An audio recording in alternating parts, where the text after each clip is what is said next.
भारत और चीन के बीच फिर से सीधी उड़ान। बीजिंग से बातचीत कर रहा है नई दिल्ली। भारत और चीन के बीच सीधी उड़ानें फिर से शुरू हो सकती हैं, ऐसा संकेत पिछले महीने कोलकाता में चीन के काउंसल जनरल झू वेई ने दिया था। भारत और चीन के बीच कूटनीतिक तनाव अब काफी हद तक कम हो गया है। वास्तविक नियंत्रण रेखा पर भी शांति है। महामारी अब अतीत की बात हो गई है। ऐसे माहौल में भारत से चीन के लिए सीधी उड़ानें फिर से शुरू होने की संभावना है। सोमवार को भारतीय नागरिक उड्डयन मंत्रालय की ओर से बताया गया कि इस विषय पर विदेश मंत्रालय बीजिंग से बातचीत कर रहा है। सब कुछ ठीक रहा तो करीब 5 साल बाद दोनों देशों के बीच फिर से उड़ान सेवा शुरू हो सकती है।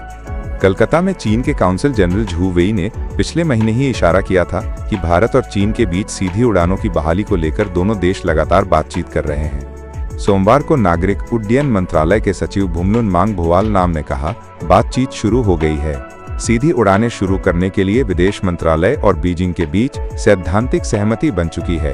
पीटीआई को उन्होंने ये भी बताया कि विदेश मंत्रालय की दिशा निर्देशों के अनुसार ही उड़ान सेवा शुरू की जाएगी और भारतीय विमान कंपनियों की मांगों का भी ध्यान रखा जाएगा। इस साल जनवरी में भारत और चीन के बीच सीधी उड़ानों की बहाली को लेकर नई दिल्ली ने पहली बार पहल की थी।